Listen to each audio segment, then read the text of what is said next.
Guys, I want to look a bit into the summer transfer window now. We've mentioned quite a bit over the past half an hour or so about Arne Slot maybe not trusting fully his squad. His manager hasn't rotated quite a lot.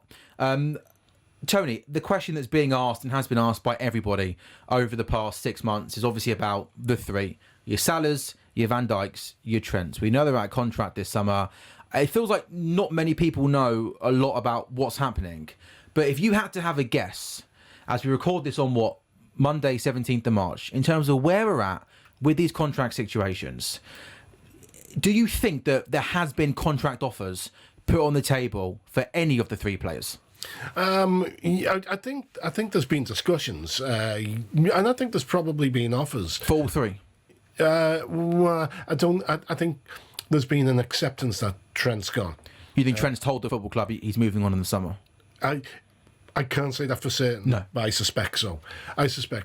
And Salah and Van Dijk have both made it clear that they want to stay. They don't want a pay rise.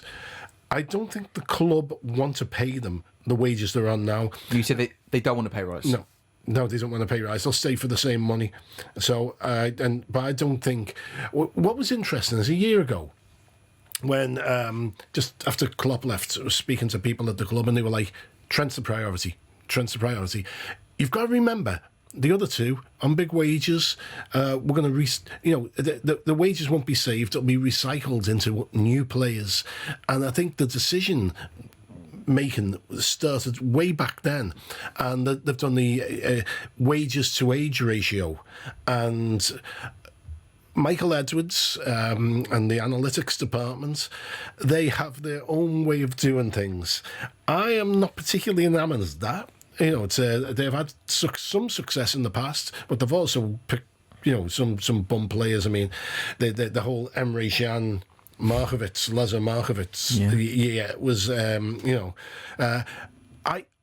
I think they're going to make a mistake with Salah and Van Dijk, and I fear that we will lose the backbone of the team in the summer. Just before you come in, see, you said there that you think, and I know this is it's not a fact, but you think that they're asking for the same amount of money. That personally really, really surprised me, because if I had to guess of how conversations were going in my head, it's the Salah and Van Dijk say, I'm the best winger in the world right now, I'm the best centre-back in the world right now, if you want me on a new contract, you've got double my wages. That's where I thought the stumbling block was. So to hear that, Jermaine, from Tony, that he thinks they want the same wages, then it makes it even more perplexing that we're sat here in mid-March and Liverpool haven't given these boys what they want. Like Tony said, I think 80% that Trent may be going to Real Madrid. Mm-hmm. That it looks like that's happening, but I just cannot see for the life of me a team like Liverpool, what Van Dijk is, what Salah's given Liverpool, that you can let all three players go. I just can't fathom it that it's going to happen. So I've kind of conceded that Trent will go, but I think surely Slot, the staff, the boardroom are watching what these two players, Van Dijk and Salah, are giving Liverpool, and just offer, if they're offering the same wages, forget about stats and age ratio to contract and wages. You just offer them, if it's not 3 years, give it an extra year or 2 years. I personally think that they will be sorted by the end of the season. I will think two of them will be staying. I hope so. I'm not confident. You think all three? You think if you had to guess, you think all three are going to leave? At this stage, yeah. Really? Yeah. I mean, Well, that's where we are at the moment. People think all three going. People think. I personally think that Liverpool cannot do that. I just cannot fathom them. Like, three get on a free contract. It can't happen. It won't happen. It's mind-boggling that we've even got to this point. Yeah, I know. And people say, "Oh well, there was no sporting director, because obviously, Richard Hughes is coming, hasn't he? Didn't have Richard Hughes is coming, and it's not Richard Hughes' fault because this. But why didn't someone from Fenway Sports Group 18 months ago get across the Atlantic and come over and sit down with Salah and Van Dijk? Because both of them at that point, particularly maybe even a year ago, you could have gone to Salah. He's had the hamstring injury. And maybe he's come back absolutely a machine. He's done his best season. You can't let we're talking about Salah now as in a Ballon d'Or. It's in the question, a couple of weeks before the Champions League game, we're saying he's going to win the Ballon d'Or. He's front runner at the moment for a Ballon d'Or. You cannot let a player who's happy to say, I'll stay on a contract, I'll have a contract on the same wage, go on a free... No. Best teams in the... You just do not do it. So I can't see it. It's an outrage, isn't it? I can't see it happening personally. And, there is an argument, and I'm going to back this argument, that Salah's the best player in the world. And I think it's hard to disagree with that. I think numbers and consistency this season, I think it's hard to disagree with that. Look, all best players can have a bad game. All players can be off a few games, but the numbers don't lie. So in terms of then the summer, it feels like it's a big summer. We're saying there's a good chance, potentially, unfortunately, that Salah moves on. For me, I say Núñez has to move on this summer. 3 years down the line, not improving. Yeah. Diaz and Jota are very up and down, dividing a lot of people's opinions. So maybe apart from Cody Gakpo, who I think's had a good season, we're potentially thinking here, boys, there could be 4 of the 5 attacking players that could potentially be moved on in the summer. Is that how you guys see it? Well, I think, look, just argument for argument's sake, we say Salah goes, and I think personally, more or less, Núñez is going to go. I don't think Slot, really sees eye and eye to with his style of play or fits in his team. So I think he will go. With Diaz, again, it's a tough one because he's a great player in there. There is a great. It's just about the consistency. So when he's on fire, you keep him in the team. When he's not, you put Cody in there, and then you let them battering it out. Which that was the case.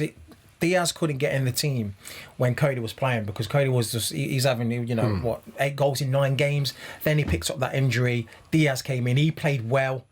Scoring goals and assists, and then it's kind of dropped off. Now Cody's coming back from the injury, is kind of finding it difficult to get back up to speed. So I wouldn't mind keeping Diaz, and Gakpo, Jota. Again, we've seen what he can do. He's probably Liverpool's best finisher when he's firing all cylinders. So it's a tough one. But Núñez and Salah for me. Well, Salah's, I hope he stays. But Núñez. Yeah, and Núñez is out of there. I mean, I think with Jota, hopefully a summer off where he can, his body can repair itself. You hope, I wonder whether just he's got too many miles on the clock. You've got to keep him, though. You've got to keep him. If you're talking about our squad depth, there's no point in getting rid of these players because you're putting yourself in the same position. You want to keep these players and then re-add and strengthen. Get another player and then get these players battling for spaces. If you were to be in Arne Slot's first sort of Liverpool transfer summer meeting, what do you think he's after? What do you think he's demanding from Richard Hughes? Well, you worry because we don't know who's on the way out. We may need an entire backbone of the team, and that's a concern. Certainly you'll need a striker because Núñez is, I would say... Isak. Yeah, that's how much is he going to cost, though? Yeah, I don't know. It's they will really squeeze every last penny. But the thing is, one of the reasons they employed Slot is because they didn't want a charismatic manager like Klopp, who the power was centred on.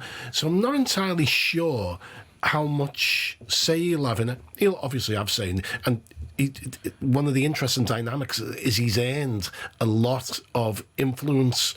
But so is it Richard Hughes then, who's coming from Bournemouth? Is he...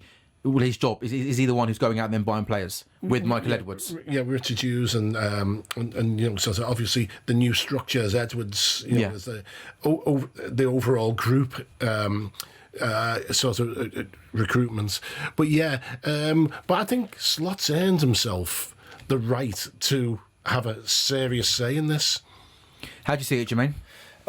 First of all, a striker, 100%, and then 100%. How many good ones? You mentioned there obviously Isak. We know he's going to cost a lot. Is there a problem at the moment that lots of big teams need strikers, and there doesn't seem to be that many world-class, proven strikers out there and available? Is that fair? You got that. Gyökeres is playing his same, kind of numbers. I know it's in Portugal, same numbers as Salah. So he's out there. Arsenal were linked in him. So there is that's what you got your scouting network for. Looking around, looking who's there. And I'll also like to. I think they will go out and get a left back. Sure. And I'd like to see either Gyökeres at Bournemouth or Anton Robertson at Fulham. For me, they would suit Liverpool down to a T. Is that fair, Tony? Andy Robertson. I think he embodies everything that you want in a Liverpool player, not just in terms of his quality, but in terms of his consistency, that work rate, the way he handles himself, conducts himself. The fee we signed him for was £6 million all those years ago. He's been an unbelievable servant. You could argue potentially pound for pound the best signing in Premier League history in terms of the money he cost and how good he's been. But is it fair to say maybe his form has just dipped a little bit this season? Yeah, he struggles a little bit, and you think, and also he suits a Klopp team much better than he suits a slot team. Sure. So I think, I think they certainly will be in the market for a left back. I think they're going to need a centre half, cover at centre half, because There's been the rumour, Mark Gay. I've saw rumours about that. And again, if Virgil does go, there is players who you can replace, but you can't replace Virgil van Dijk. I understand that, but there is players out there, defenders and left backs and wingers that can be available. It's all about how much FSG are gonna give a slot in the kitty. That's what it's going to come down to. It strikes me that if you've got, you're looking for a striker, well, actually, you've got Salah in place, keep him. You're looking for a centre half, Virgil van Dijk, keep him. Yeah, 100%. Yeah, but you mentioned there earlier that the analytics tell them that given the age they're at, they're not worth the wages that they're on. But then, I mean, it's just crazy. Who on earth? There's nobody. You can't replace Virgil van Dijk, and you can't replace Mo Salah, can you? No. And the thing is, one of the things that comes from Liverpool, they say, don't trust what your eyes tell you, only trust the numbers. Well, I'm sorry, the number I trust is 3 points. Yeah. That's the only number I just trust what I'm watching. Whatever I'm seeing on that pitch, that's what I trust. And also, though, the numbers with Salah this season prove that it's the best season he's ever had. I mean, the numbers are absolutely freakish, aren't they? Yeah. In terms of FSG, do you believe that they're still very much all in, still very much committed to the football club, and they'll give Arnie Slot whatever he needs to make sure we can go again next season and the season after? No, they've never really worked like that. But it's been 3 seasons, though, with not 3, but the 2 transfer windows. Summer, January transfer, no business. This is not Liverpool's way, and surely now they've seen, winning the league, that they're gonna, go into the transfer market with a nice kitty. On 2, not spending in 2 transfer windows. Mm-hmm. Surely something's available now. One of the things is, and right from the start when they come in, they've thought they think they're cleverer than other people. And I think we're going to see that again. And how clever they are is well, we'll find out. I mean, they've been good owners. It's over the years I've had an up and down relationship with John Henry, but you cannot deny they've been good owners. But they have made mistakes, and sometimes, as I say, the belief in analytics, you just have to look at the Red Sox, what they've done with the Red Sox. Yeah. They're willing to have a couple of down seasons to rebuild long term. Doesn't work like that in football. No.